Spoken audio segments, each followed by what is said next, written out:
السلام عليكم kusoo dhawaada abno official fadlan jalka tag cusubta waa kaa codsanayna inaad subscribe saarto 6 qaab oo kaa joojinaya inaad gaarto guulo muddo dheer ah xagga ganacsiga. Ma aha wax qarsoodi ah in ganacsiyo badani ku fashilmaan sanadaha ugu horeeya ee aasaaskooda. Ganacsade ahaan way fududahay in lala kulmo dhibaatooyin iyo khibrado sii kordhaya, inkasta oo diiradda la saarayo istiraatiijiyadaha lagu horumarinayo ganacsiga. Halkani waxa ah 6 qaab. 1. Shaqaaleynta dadka adiga kula midka ah. Si aad guul u abuurto, waxaad u baahan tahay inaad mudnaanta siiso shaqaaleynta dad kaa caqli badan, kaa fiican oo kaa duwan. Haddii aad fadhiso meeting ama shir ay shirkadaadu leedahay, haddana qof walba u fakarayo si isku mid ah, una dhaqmayo si isku mid ah, ganacsigu wuxuu u badan yahay inuu dhib soo gaaro. Kala duwanaanta fikirka, khibradda iyo sooyaalka ayaa ah wax ka dhigaya kooxdaada shaqaalaha ah ama kooxdaada shirkadda ka tirsan waxqabadkooda inuu sareeyo. Maalgelinta dadyow kala duwan iyo tayada waa inay ahaataa meesha ugu sareysa ee liiskaaga. Mudnaanta koowaad inay tahay ganacsiyada, haddii aad tahay ganacsade. Kooxda aad dhisayso ayaa ugu dambeyn go'aamin doonta dhabaha shirkadaada. Mar walba waxaad ku dadaashaa inaad dhisto dad sooyaalkaada ka talinaya oo aragtiyo kala duwan leh. 2. U adkeysiga isbeddelka. Waxaan u maleynayaa inaan dhammaanteen ku heshiin karno in isbeddelku caadi ahaan yahay wax dhici kara mar walba. Haddii aad shaqsi ahaan ama xirfad ahaan ula kulantay isbeddelku, waa meel waliba. Murti ayaa leh isbeddelku waa kan keliya ee joogtada ah. Wuxuu run ku yahay ganacsiga.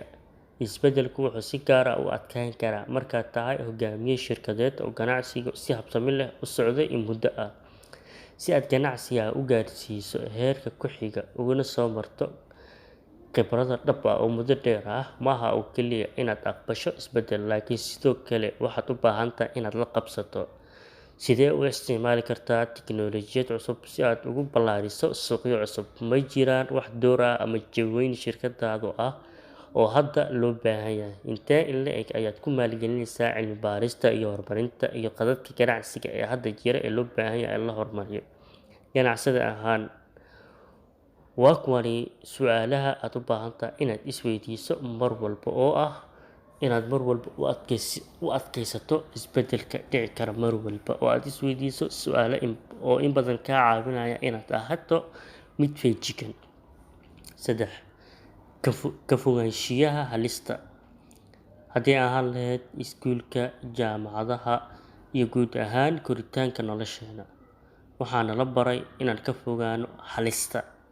Ganacsato ahaan, waa mas'uuliyaddeena inaan u xaqiijino maalgashadayaasheena, macaamiisheena iyo shaqaalaheena in khatar ay ku jirto haddii ay doortaan inay nala shuraakoobaan.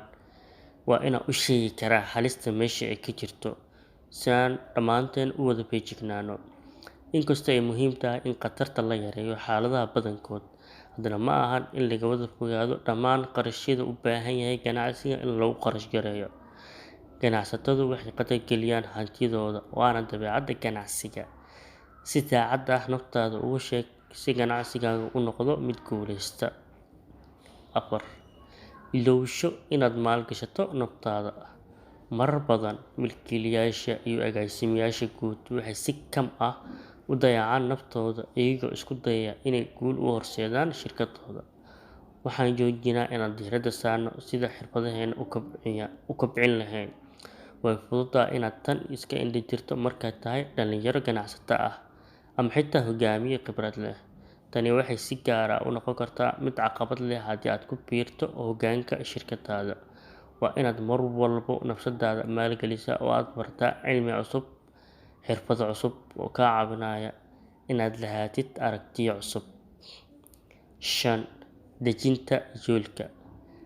Caqliga caadiga ahi wuxuu noo sheegayaa inaan dejino yoolal macquul ah, laakiin maxay taasi dhab ahaantii ka dhigan tahay? Xaqiiqdii, waa inaan ahaano dad macquul ah oo aragtiyadeena ku saleysan yihiin xaqiiqda. laakiin inta badan waxaan aragnaa ganacsatada oo hoosta ka xariiqaya naftooda iyo ganacsiyadooda. Waxaan aaminsanahay haddii aad dejiso himilooyin sare oo kugu filan, xitaa guuldarrooyinka waxaa loo qaadan karaa inay ku guuleystaan. Ganacsi oo ay tahay qayb ka mid ah